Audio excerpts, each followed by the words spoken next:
Essa não é a primeira, esta não é a única e não será a última das crises que o planeta Terra vai experimentar antes de o Todo-Poderoso mandar a trombeta soar e os anjos virem para nos céus se encontrarem com aqueles que serão apresentados diante do Rei dos Reis e do Senhor dos Senhores. Humanamente falando, os estudiosos, os sociólogos, os antropólogos, aqueles que se dedicam ao estudo da história da humanidade, concluem que as crises deram origem àquela frase do ex-presidente Fernando Henrique Cardoso: com crise se cresce. Com crise se cresce. Infelizmente, os grandes avanços tecnológicos vividos no planeta Terra foram oriundos das grandes guerras. Graças a Deus, hoje nós vivemos dias que as guerras não originam mais os avanços tecnológicos, mas os medos das grandes guerras continuam fazendo com que o ser humano desenvolva armas poderosas, sistema de defesas poderosos, e eu tenho convicção absoluta que agora nós veremos os cientistas desenvolverem um sistema para desenvolver vacinas rapidamente, porque já está concluído que a guerra a partir de agora será principalmente biológica.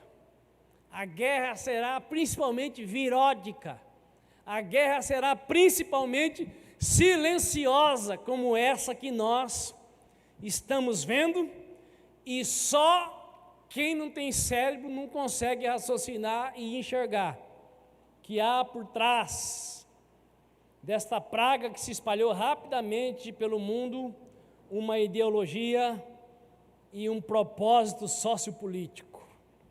Mas, eu creio, os olhos do Supremo Juiz estão filmando tudo. Tudo está confluindo para uma batalha que a Escritura Sagrada chama de a Batalha do Armagedon. Tudo está se confluindo para um grande momento, onde aquele povo que foi o primeiro povo escolhido, vai viver um grande livramento, e então o Rei da Glória vai raiar como o sol da justiça, e como um raio ele será visto do Oriente ao Ocidente, e aqueles que têm vivido para o seu louvor, para a sua honra e para a sua glória, vão assistir tudo de camarote. Louvado seja o Deus Altíssimo. Em tempos de crise, priorize Deus. Ageu, capítulo 2, versículo 6 a 8, diz assim a Escritura Sagrada: pois assim promete Yahvé dos exércitos, muito em breve farei tremer os céus e a terra, o mar e toda a terra seca, farei com que as nações estremeçam, e eis que elas trarão para cá os seus tesouros, e encherão esta casa com glória, assegura o Senhor dos exércitos, porquanto toda a prata e todo o ouro a mim pertence, afirma Yahvé. Oremos mais uma vez. Soberano Deus e poderoso Criador dos céus e da terra, muito obrigado, porque o Senhor não é evangélico. Muito obrigado, porque o Senhor não é católico, não é espírita, não é islâmico. Muito obrigado, porque só o Senhor é Deus e o resto é invenção da criatividade humana. Muito obrigado, porque nenhuma nação pode te controlar. Muito obrigado, porque nenhum religioso pode te deter, pode te apreender. Muito obrigado, porque nenhum ser humano pode te explicar, mas nós podemos proclamar a Tua palavra. nós podemos receber a revelação da Tua palavra, nós podemos ser guiados, purificados, transformados e preparados pela Tua palavra, para, no dia determinado no Teu coração, conhecer o Senhor face a face.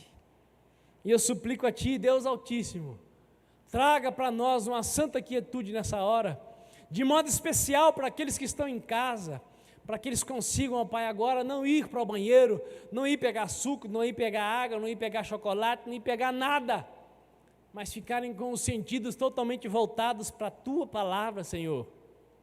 Fala, meu Deus, as profundezas do nosso ser, é o meu clamor em nome de Jesus Cristo de Nazaré. Amém e amém. O profeta Ageu é o livro do profeta Ageu é um dos menores livros do Antigo Testamento.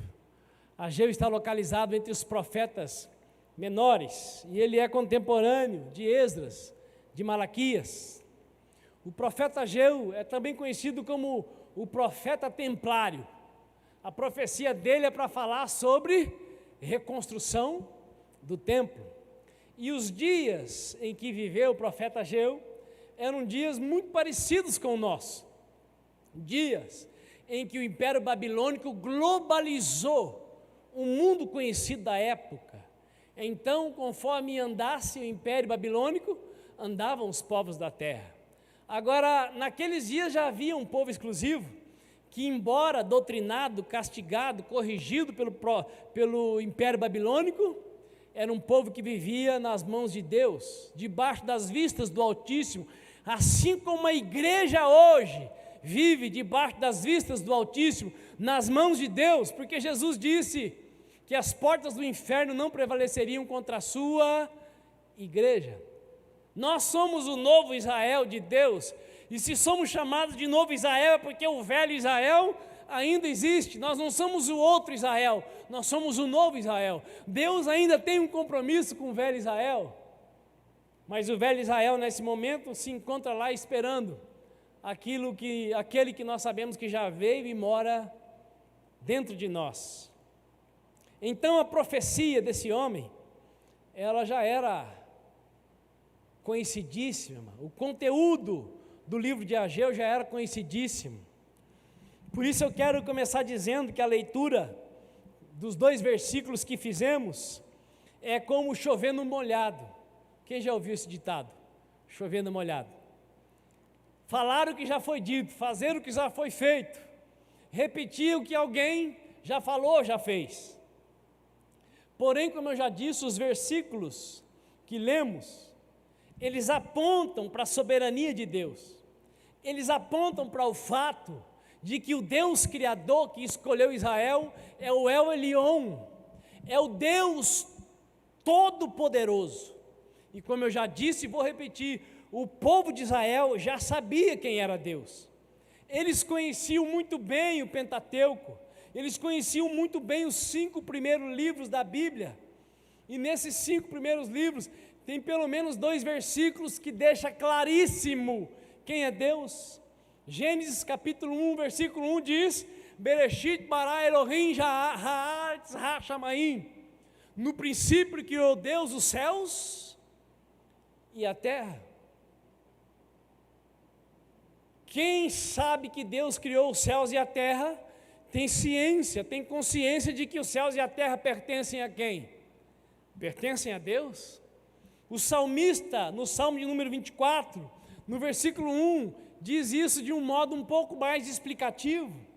Ele diz: do Senhor é a terra e tudo o que nela existe, o mundo, os seus habitantes. Ele próprio fundou-a sobre os mares e firmou-a sobre os rios. Para o judeu era muito claro quem é o Senhor de todas as coisas. Para o judeu era muito claro que só existe um que é dono de tudo. Tudo o que existe sobre a terra, desde sempre, teve e tem um único dono. Um único dono com milhões de mordomos. Um único dono com milhões de mordomos. Exemplo, você que está me ouvindo, o que você possui? Uma casa? Um carro? Um pedaço de terra? Pois bem, você vai ficar aqui mais quantos anos? A Bíblia diz que é 70. Quem passa disso está no lucro. Nós sabemos que hoje nós temos grande probabilidade de chegar naquilo que Deus disse que seria o limite máximo, 120 anos. Pouquíssimos chegam nos 120 anos. Então, o que você possui será teu por no máximo 120 anos. Você é dono do quê? Aliás, hoje nós somos menos donos ainda que seja por 120 anos do que nós temos. Porque a casa que moramos, no terreno que ela ocupa, nós temos que pagar uma parte dela todo ano para a prefeitura. IPTU. O carro que você tem pagou caríssimo. O Brasil é o país onde os carros custam o preço mais alto do mundo. Nós temos que todo ano ser roubados pagando IPVA. E licenciamento, todo ano. Todo ano você paga mais um pedaço do carro que você já pagou, que você está pagando.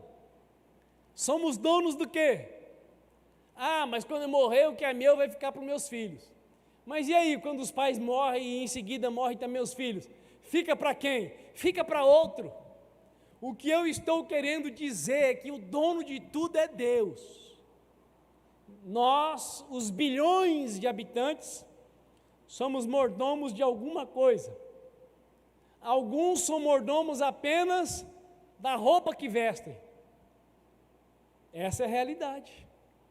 Saiba que hoje já morreu mais gente de fome no mundo do que por coronavírus. Hoje já morreu mais gente por falta de comida do que por causa do coronavírus. Hoje, porque tem pessoas que a única coisa que eles possuem, a única coisa sobre o que eles são mordomos é sobre as vestes do corpo. Essa é a realidade da limitação humana. Mas o acontecimento mais comum entre o povo dos dias do profeta Ageu e entre os seres humanos de hoje é que também hoje nós somos especialistas em esquecer e confundir as coisas. Nós somos especialistas em esquecer as nossas responsabilidades e confundir a nossa posição. Comumente, as criaturas querem ocupar o lugar do Criador. Assim como acontece entre os pais e os filhos. Antigamente, um pouco mais difícil essa confusão entre pais e filhos. Porque nós, da década de 60, 70, quando ousávamos querer fazer alguma coisa fora do script, o pai dava aquela olhada assim, com sobrancelha em desnível, e imediatamente nós já voltávamos para o nosso lugarzinho. Hoje, a maioria dos pais nem sabe mais colocar a sobrancelha em desnível, porque o tempo inteiro eles estão tentando agradar os filhos, como se os filhos fossem deuses e os pais súditos desses pequenos deuses.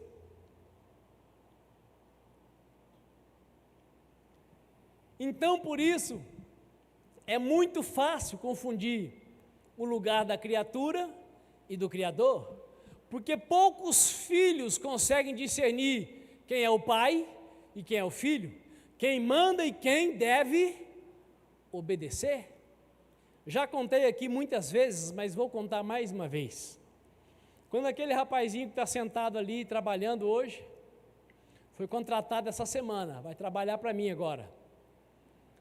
Tinha 5 anos de idade, nós voltamos da casa de um irmão chamado José Ivani, e lá nessa casa esse moço tinha escalado mesa tinha andado por cima do encosto do sofá, tinha aprontado tudo que podia e mais um pouco. No caminho para casa, ele sentado na sua cadeirinha, eu disse para ele: quando chegar em casa hoje, meu filho, a giripoca vai piar. Hoje você vai levar 5 varadas na poupança. Porque lá em casa funciona assim, conforme a idade é a quantidade de varadas nas almofadas. E o rapazinho disse assim para mim: se o senhor me der varada, eu vou ligar para o conselho tutelar e o senhor vai preso. Eu falei: tudo bem, meu filho, então você não vai mais levar 5 varadas, você vai levar 10 varadas. E depois que você levar as varadas, eu vou pegar o celular, vou ligar para o conselho tutelar e vou passar o telefone para você, e você vai dizer: meu pai me bateu, vem prender ele. E ele disse para mim assim: não, pai, pode dar as 10 varadas, eu não vou ligar para o conselho tutelar. Ah, esqueci de um detalhe. Eu disse para ele: o conselho tutelar vai vir te buscar e vai te levar para o abrigo da prefeitura. E você acha que lá você vai ter uma cama num quarto separado para você, com um lençol cheirosinho? Você acha que lá você vai ter um copo de Toddy à noite, um copo de Toddy de manhã, um copo de Toddy depois do almoço? Você acha que lá vai ter o shampoo que você gosta de usar, o sabonete que você acha mais cheiroso? Você acha que lá você vai poder gritar papai e mamãe? Não. Lá você vai ser cuidado pelos funcionários da prefeitura, vai dormir num quarto comunitário e vai se lavar com sabão em barra. Não, pai, pode bater, eu não vou ligar não. O que eu estou querendo dizer? Os pais frouxos, quando o filho diz que vai ligar para o conselho tutelar, um olha para o outro e fala: é melhor a gente deixar. E aí, aquele que poderia crescer como um anjo de Deus na vida dos pais se torna um demôniozinho.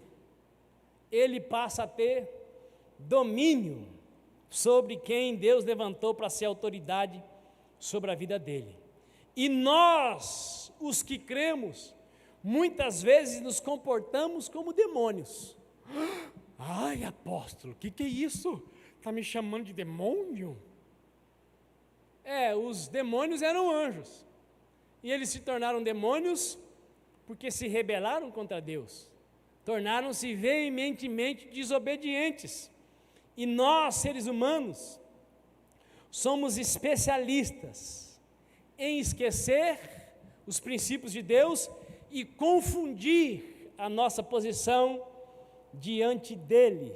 E comumente as criaturas querem ocupar o lugar do Criador. Vejamos alguns exemplos a partir das Escrituras Sagradas, que geralmente eu e você fazemos o contrário do que está registrado nos testamentos. Primeiro, o de sempre: busque pagar o mal com o bem. Pagar o mal com o bem é: perdoa a quem tem te ofendido, assim como eu tenho perdoado as suas ofensas. Perdoe os seus devedores, assim como eu tenho perdoado as suas dívidas. Perdoa as pessoas que te incomodam, que te machucam, que te maltratam, assim como eu tenho te perdoado, diz o Senhor. Pague o mal com o bem. Mas qual é a característica mais vibrante dentro do seu coração e do meu? Quando alguém faz o mal para nós, nós então nos ajoelhamos e buscamos a Deus: me mostra, ó Pai, uma maneira de eu fazer algo de grande benefício para essa pessoa, para que ela então possa te enxergar na minha vida. Você faz isso? Geralmente, quando alguém pisa no nosso calo, joga sal na nossa ferida, nós ficamos muitíssimamente contrariados, com vontade de dar na venta da pessoa. É claro que a maioria de nós não fala isso. A maioria faz aquela cara de crente amarelada: vou perdoar, porque a Bíblia diz que tem que perdoar. Mas a minha vontade era arrancar o pescoço, com cabeça e tudo do corpo. A Bíblia diz: busque pagar o mal com o bem. Se a Bíblia diz que é para pagar o mal com o bem, Deus dá esse mandamento para me prejudicar, para te prejudicar? Não. Deus manda que nós façamos isso para quê? Para que o mal que a pessoa fez para nós não nos faça pessoas más como aquela pessoa. A Bíblia manda pagar o mal com o bem para nós termos a oportunidade de fazer com as pessoas o que Deus faz conosco. A Bíblia manda pagar o mal com o bem para que nós desenvolvamos o amor altruísta. A Bíblia manda pagar o mal com o bem para que aquela pessoa que fez o mal para nós não fique ocupando a nossa vida, travando o nosso apetite, atrapalhando o nosso sono, desassossegando a nossa alma e atrapalhando os nossos relacionamentos com as pessoas de bem. A Bíblia manda pagar o mal com o bem, porque Jesus ensinou que aquilo que nós plantamos, nós vamos colher. A Bíblia também diz: não julgueis para que não sejais julgados. E qual que é a nossa especialidade na maioria das coisas que acontecem durante o dia na nossa vida? Qual é a sua maior especialidade? É pensar primeiro a coisa boa da pessoa ou pensar primeiro a coisa ruim? A Bíblia diz: não julgue. O que é não julgar? É não exercer o discernimento? O criticoso, o senso crítico? Não. Não julgar é não dar sentença. Você está vindo, a pessoa vindo correndo para o seu lado, e a primeira coisa que você pensa: vai me roubar.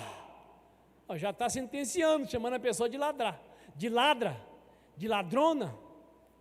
A pessoa está vindo correndo para o seu lado, ela está fazendo exercício. Ou ela está vindo atrás de socorro, ela está fugindo de alguém. Mas como nós somos especialistas em julgar, a primeira coisa que nós pensamos é que está vindo para cima de nós para fazer algum tipo de mal.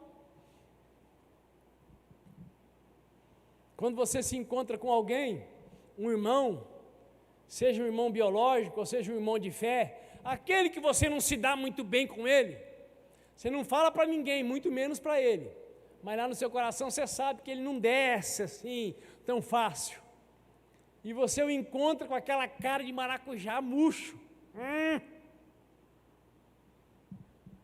A primeira coisa que você pensa é que ele está chateado por ter encontrado você. E aí você conversa um pouquinho com ele, por amor, e descobre que ele está com cálculo renal.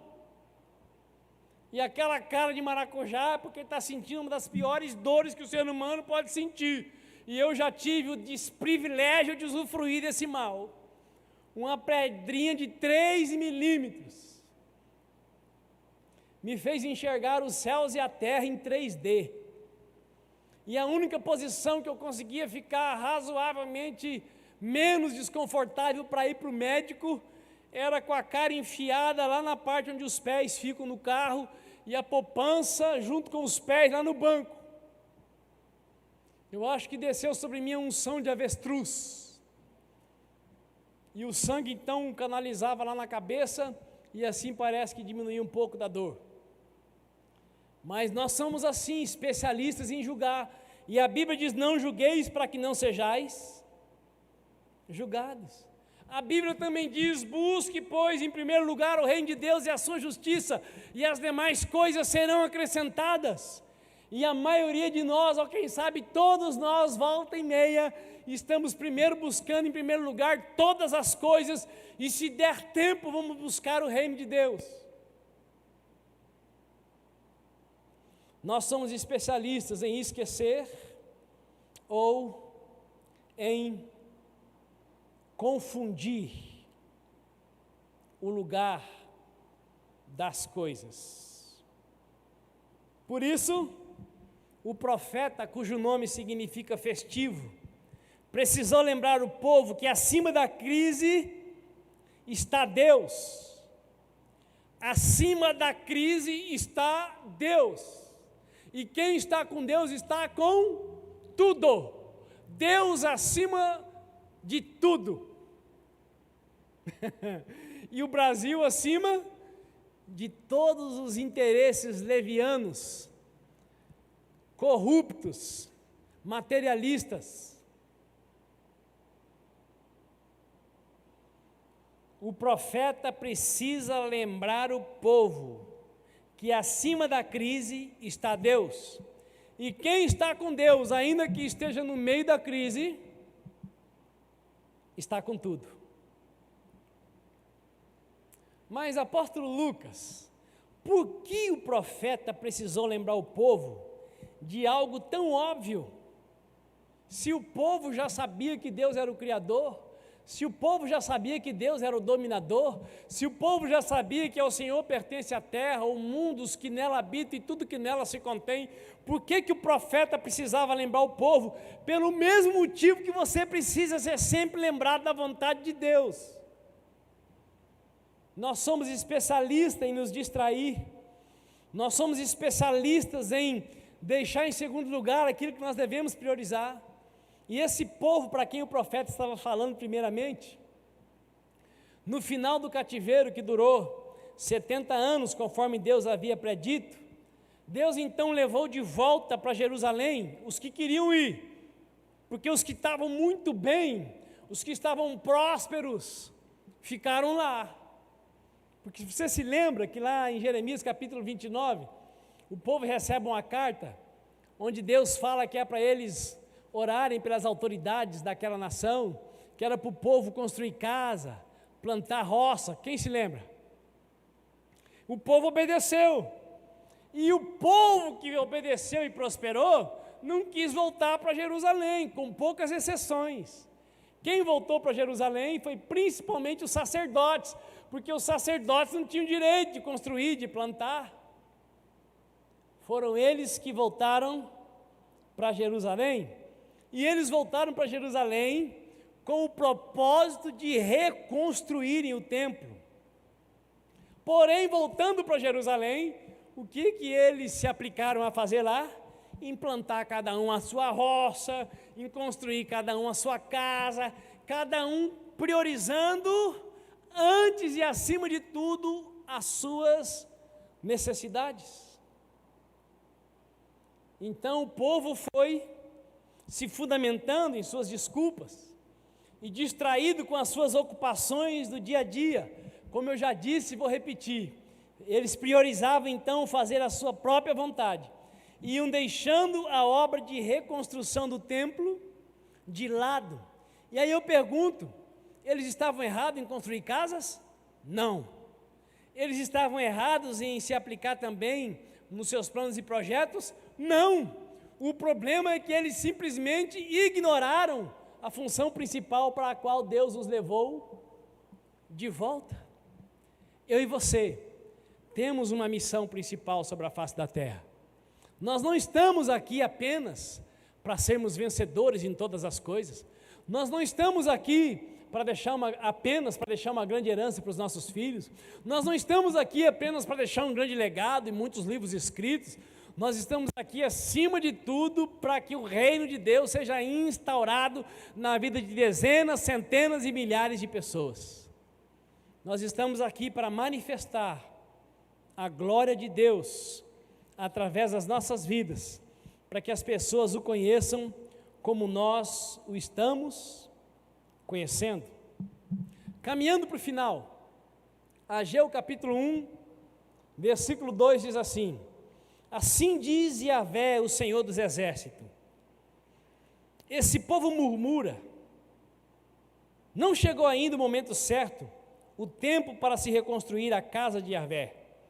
Por esse motivo, a palavra do Senhor foi uma vez mais comunicada por meio do profeta Ageu, dizendo: porventura é tempo de habitares em casas com luxuoso acabamento, enquanto a minha casa continua em ruínas? Assim ordena Yahvé, o Senhor dos exércitos: considerai, pois, o vosso passado. Semeastes muito, mas colhestes pouco. Comeis e não vos satisfazeis. Bebeis, mas não conseguis matar a sede. Vestiu-vos, mas ninguém se sente aquecido e confortável. E o que recebe salário, recebe-o para depositá-lo numa bolsa furada. Assim, pois, declara o Eterno dos exércitos: depositai, considerai o vosso passado, refleti sobre o que tens feito. O que o Senhor estava dizendo? O Senhor estava dizendo, gente, prestem atenção, vocês já têm o que queriam, vocês possuem coisas, vocês comem do bem e do melhor, vocês hoje têm bons salários, mas nada está bom para vocês. Por quê? Está faltando o principal. Vocês ainda não edificaram o lugar que garante sobre a vida de vocês a manifestação da minha presença. A única manifestação no universo capaz de preencher o ser humano. Aquele povo podia sim construir as suas casas, mas eles precisavam simultaneamente reedificar o templo. O templo naquela época era o lugar de manifestação da presença de Deus. E daí a tão grande importância da sua imediata reconstrução.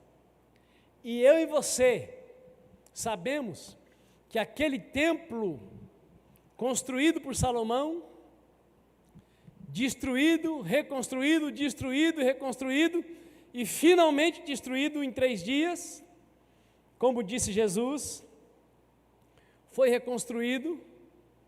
E agora o templo que manifesta a presença de Deus não é mais um prédio feito por mãos humanas. O templo agora onde a presença de Deus é manifesta é o lugar tecido pelas mãos do Criador. A Bíblia diz que lá no princípio do pó da terra com suas mãos Deus formou o homem e soprou nele o seu ruach, o seu espírito, e então aquele boneco de barro tornou-se nefesh, um ser vivente. E a partir do homem, então, Deus tirou uma costela, e da costela formou a mulher. E tendo criado então homem e mulher, Deus falou para eles: sede fecundos, multiplicai e enchei a terra. Agora então o homem, coabitando sexualmente com a sua esposa, tinha a graça de exercer o privilégio de recriar. A semente do homem se encontrando com o óvulo da mulher,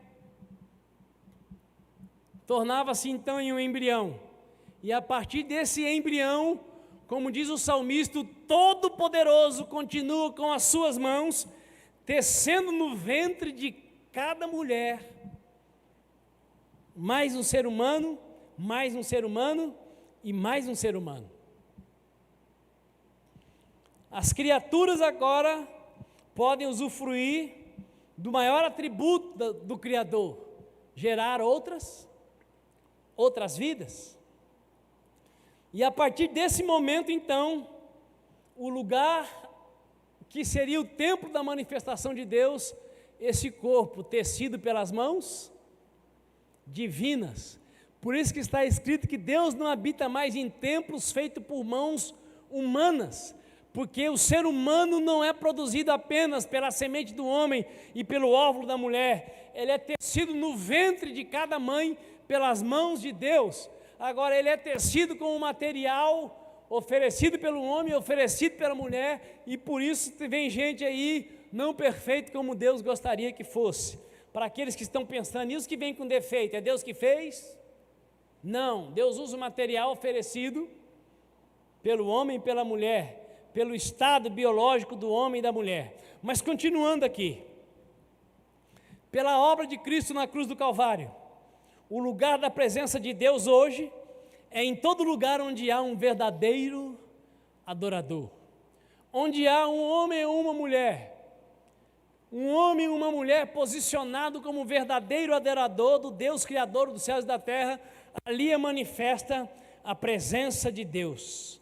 Jesus Cristo de Nazaré foi crucificado na sexta-feira, mas no domingo ele ressuscitou. E graças à sua morte e à sua ressurreição, hoje nós somos o templo onde Deus manifesta e de onde Deus manifesta a sua presença. Sem a presença de Deus, a insatisfação é o ingrediente principal da alma humana. Ainda que hoje o acesso às coisas seja extremamente facilitado, o ser humano continua insatisfeito, quando ele não prioriza a presença de Deus. Nesses dias, amados, de pandemia, nós temos visto as pessoas recorrendo a Deus, seja lá o Deus que for.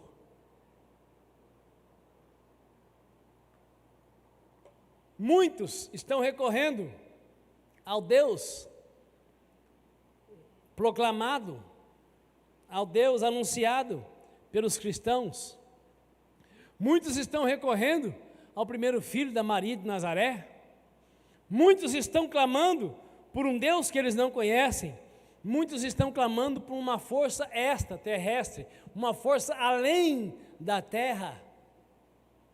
E é bem verdade que a expressão do clamor, seja do povo de Deus ou do povo criado por Deus, porque todos os habitantes da terra são feituras da mão de Deus. O diabo não criou nada, e o ser humano em si mesmo não tem condição de criar também coisa nenhuma. Toda a humanidade pertence a Deus, mas existem aqueles que já se renderam a Ele através do que ensina a palavra dEle, e esses têm um acesso mais privilegiado ao seu coração. E é bem verdade que nós estamos vendo, principalmente na nossa nação, que ainda que muita gente tenha contestado imbecilmente, sei lá qual é a palavra, ignorantemente, como é que um presidente pode conclamar jejum e oração? Ora, a autoridade máxima da nação quem é? É o presidente. E ele conclamou o povo, independente de credo, para orar e jejuar a quem? Ao Deus, Criador dos céus e da terra. E só não enxerga quem não quer, que na segunda-feira as coisas já estavam diferentes. E elas vão mudar ainda mais da agora para frente. Posso ouvir um amém? Deus é um Deus de princípios. E diferente de nós, Deus não tem denominação religiosa, Deus não tem partido político, Deus não tem religião, Deus é Deus. E nós precisamos aprender a ficar semelhantes ao nosso Pai Celestial, a não ficar apegados a ideologias, a partidos, a denominações, a partidarismo religioso.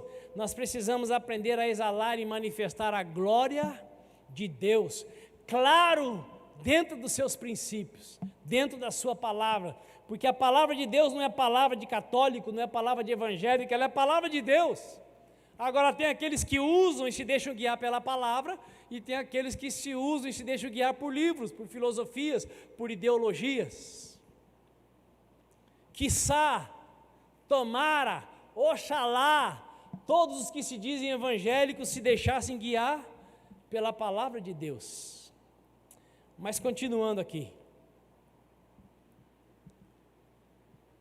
o povo dos dias do profeta Ageu precisava reconstruir o templo de pedras, e o povo dos dias de hoje, do tempo da graça, precisa se voltar para a palavra, para tratar conforme Deus quer esse templo vivo, onde Deus habita, e onde Ele quer e de onde Ele deseja manifestar a plenitude da sua glória.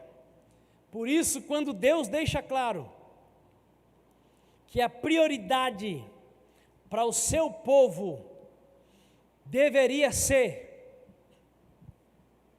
a reconstrução do templo, Ele tinha um propósito para isso, manifestar a sua presença. Porque a presença de Deus é que traz satisfação, é a presença de Deus é que nos reorienta para uma vida no centro de sua vontade. Quando Deus deixa claro que a prioridade de adorá-lo, de buscar a sua face, faz com que a nossa vida entre no estado de completude tal que nós seremos capazes de tirar coisas boas de coisas ruins, que nós seremos capazes de dar graça em todas as coisas. E o assunto principal que nós vivemos nesses dias está vindo aí o colapso financeiro, está vindo aí os piores dias da idade moderna, está vindo aí o caos total, o caos absoluto, o dinheiro sumiu. Quem já ouviu isso? Só não ouviu quem não está assistindo televisão, né? E eu ouso dizer, estão vindo aí os melhores dias antes da manifestação do anticristo. Porque antes do anticristo se manifestar, virá uma grande colheita sobre a terra. Antes do anticristo se manifestar, a igreja de Deus vai crescer assustadoramente. Eu creio nisso, mas o assunto do momento é colapso financeiro. O dinheiro sumiu, a mesma situação que o povo estava vivendo em Jerusalém, mas ainda assim, a palavra de Deus com relação ao dinheiro continua sendo fiel e verdadeira, conforme está em Ageu 2:8, e está escrito: porquanto assim diz o Senhor, toda prata e todo ouro a mim pertence. Você crê nisso? O povo de Deus estava no momento de caos, e o discurso é: eu não posso fazer a obra de Deus agora, porque eu preciso garantir a minha vida. E Deus manda o recado para eles através do profeta: meu é o ouro, minha é a prata, diz o Senhor dos exércitos. E aí eu quero dizer para você que fé não é apenas crer apesar das evidências, mas obedecer apesar das consequências. Fé não é apenas crer apesar das evidências, mas obedecer apesar das consequências. Através do livro de Ageu, Deus está nos conclamando a crer que Ele é soberano, que Ele continua sendo o Todo-Poderoso, que todo o universo pertence a Ele, e isto inclui cada um de nós e tudo aquilo que Deus nos permite possuir. Ainda que a pandemia seja mundial, Deus continua sendo soberano sobre os céus e sobre a terra. Posso ouvir um amém? Portanto, para nós que somos povo de Deus, o chamado é a sobriedade. O chamado é para fazermos uso desse momento, para alinhar as nossas vidas à palavra de Deus. Nós que somos povo de Deus, devemos aproveitar esse momento de break, esse momento de parada drástica, para afirmar para nós mesmos em quem nós temos crido. Esse momento de extrema dificuldade, de isolamento agressivo, agudo, é momento para nós pararmos e vermos em quem está fundamentada a nossa confiança, a nossa segurança, a nossa esperança. É momento de nós revermos se nós somos cristãos fervorosos ou somos crentes que nem o diabo é, que treme de medo, mas que a fé em Deus não muda nada, o dia a dia, o modus vivendi, a maneira de existir. Esse momento deve ser aproveitado por nós, para afirmar para nós mesmos em quem nós temos crido. Por isso eu quero dizer para você nessa noite: creia em Deus e limpe o seu coração, dando e recebendo perdão. Creia em Deus e limpe o seu coração, dando e recebendo perdão. Eu conheço cristãos que oram em línguas, profetizam, curam os enfermos e não conseguem perdoar o Pai. Eu conheço cristãos que oram em línguas, profetizam, curam os enfermos, expulsam os demônios e não conseguem perdoar o ex-marido, a ex-mulher. E se você não consegue perdoar, infelizmente, Deus não vai poder te perdoar. Porque você já fez pelo menos uma vez a oração que Jesus ensinou. Perdoa as nossas ofensas, assim como nós temos perdoado a quem tem nos ofendidos. Ou perdoa as nossas dívidas, assim como nós perdoamos aos nossos devedores. Então, meu irmão e minha irmã, aproveite esse momento para afirmar a sua fé em Deus. Creia em Deus e limpe o seu coração. E o ingrediente poderoso para limpar o coração se chama dar perdão, aceitar perdão. Creia em Deus, limpe as suas mãos, afaste-se de tudo que é injusto, afaste-se de tudo que é enganoso, procure viver à luz, procure praticar coisas que você poderia fazer à vista de todas as pessoas. Creia em Deus, limpe as suas mãos, afaste-se de tudo que é injusto, enganoso, viva na luz. Irmãos, nos primeiros dias do isolamento, nós lançamos um propósito do relógio de oração, idealizado pelo pastor Maico, da SEAC de Curitiba. Impressionante.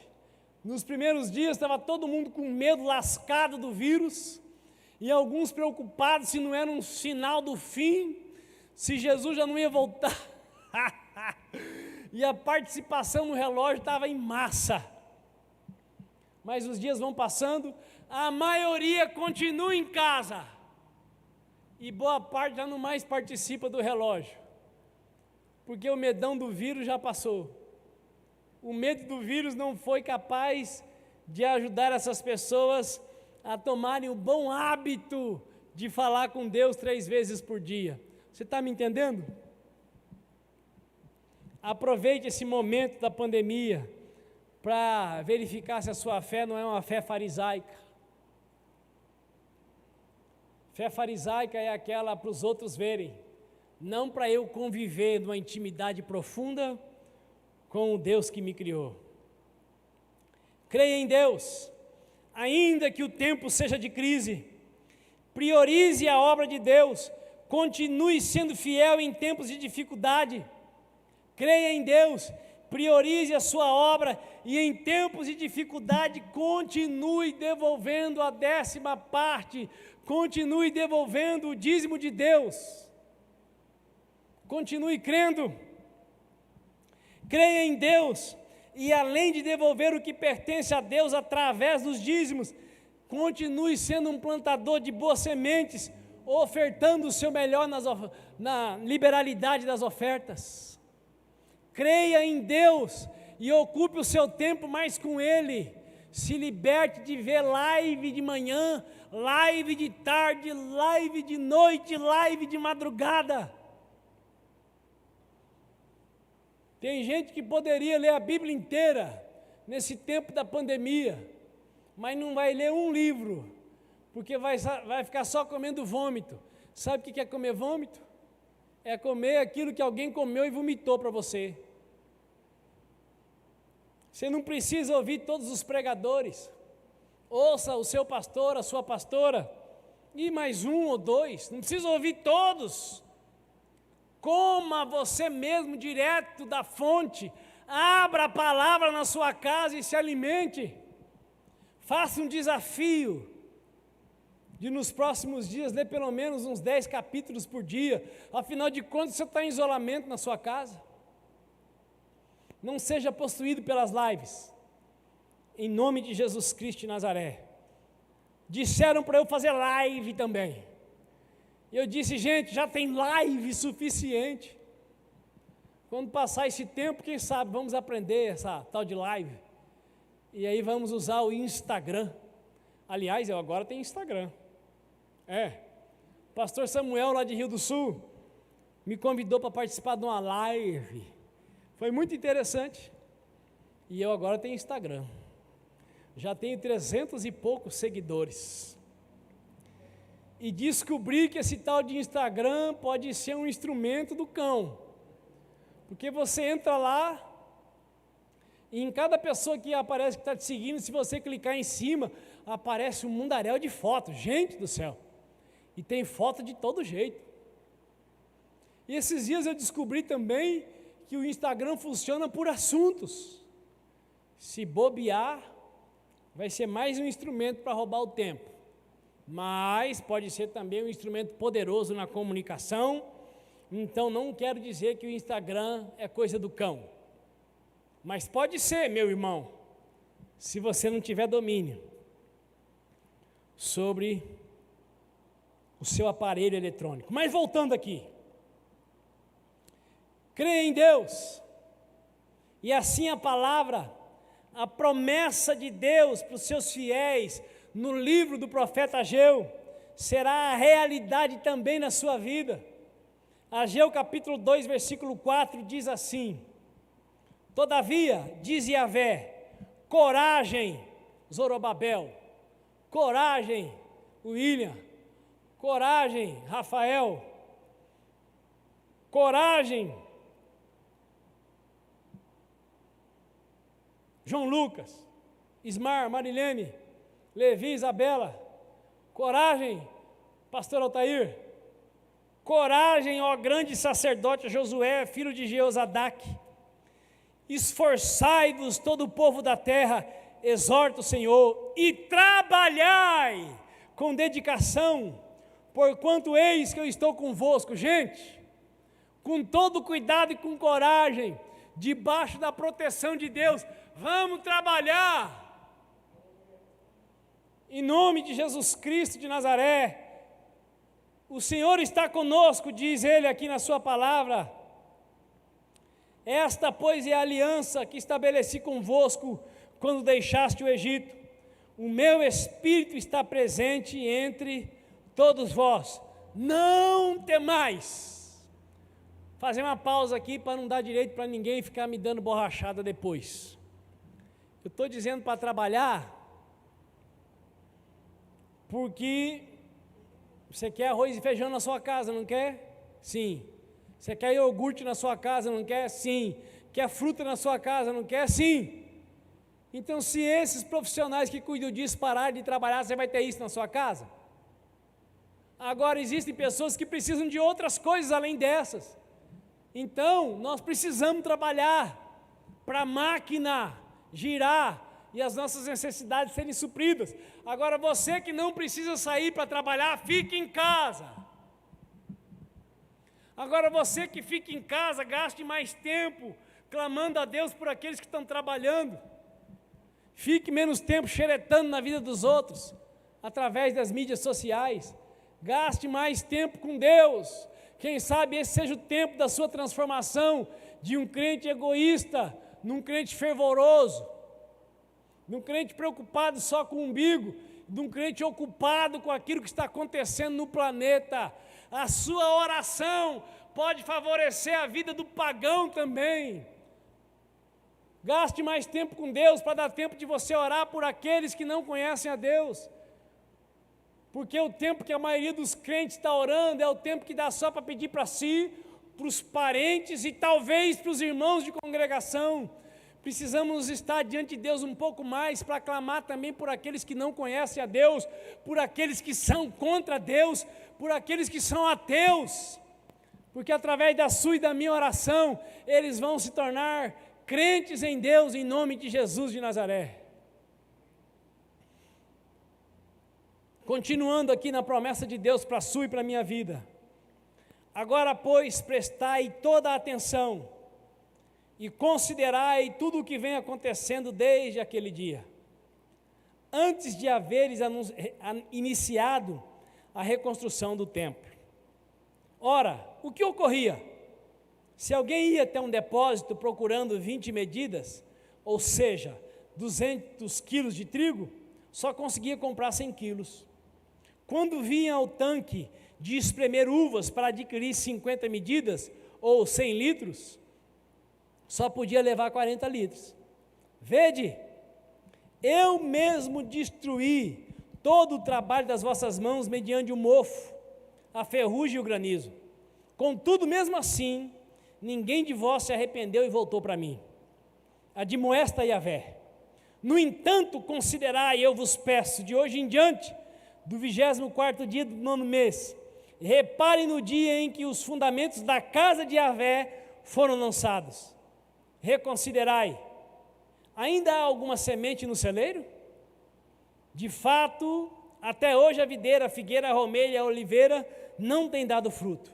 Mas de hoje em diante, eu mesmo vos abençoarei sobremaneira. Olha aqui para mim, por favor. Ao invés do caos, por causa do clamor do tempo de Deus, o que vai vir sobre a nação brasileira é um tempo de prosperidade como nunca antes. Pela lógica virá o caos, mas por causa da busca dos filhos de Deus, a presença de Deus, vai vir a abundância sobre toda a terra brasileira e sobre as nações que clamarem.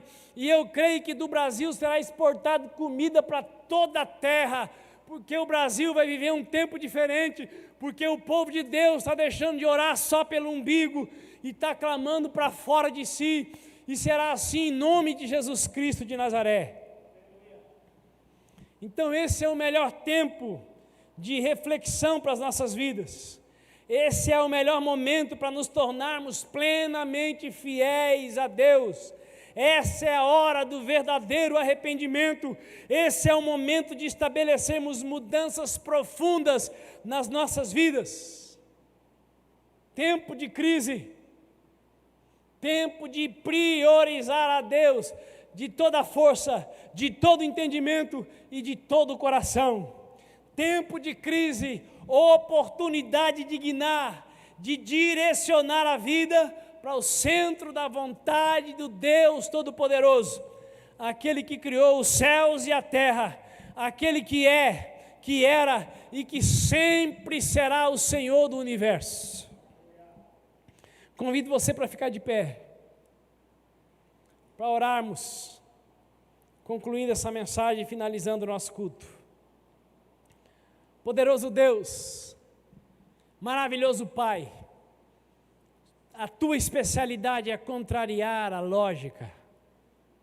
Desde sempre, quando o homem espera a morte, o Senhor manifesta a vida. Quando o homem pensa que é Senhor sobre a vida, o Senhor permite que se manifeste a morte.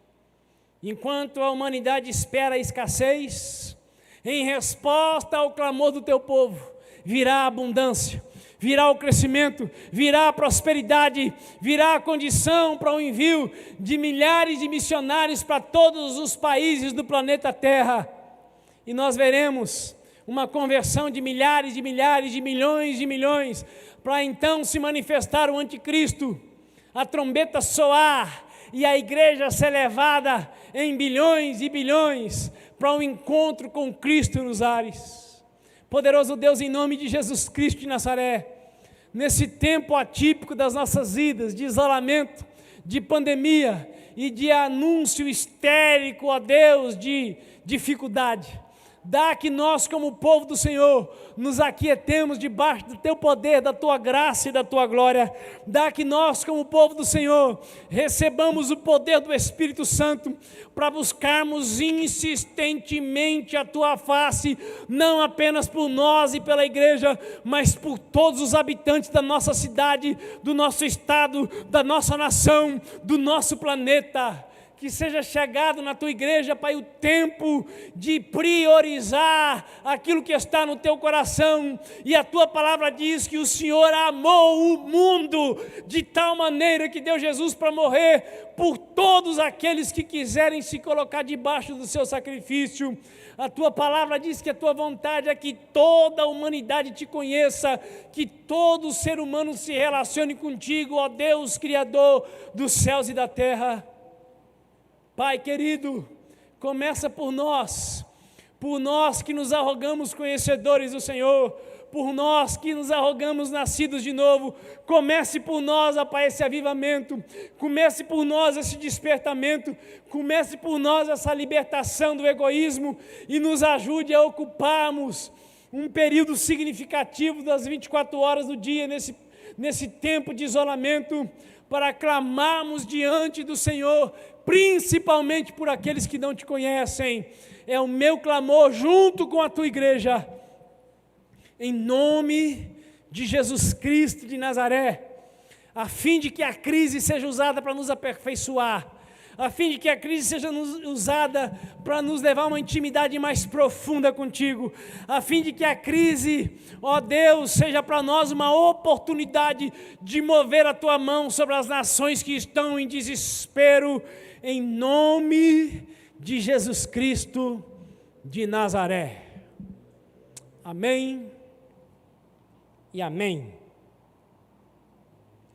Que o Senhor continue te abençoando e te guardando, te escondendo de males, de dores, te privando da praga chamada coronavírus, debaixo das suas asas, e te fazendo prosperar em todos os teus caminhos, em nome de Jesus de Nazaré. Amém e amém.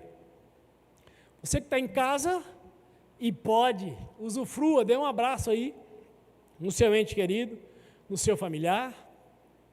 Você que está aqui com seu cônjuge, dê um abraço. Aproveite que tem pouca gente, dê também um beijo, viu, seu Ismar? Aproveita aí. Você que está de parceiro aí, ó, dá só um alô. Que Deus abençoe mais e mais a todos.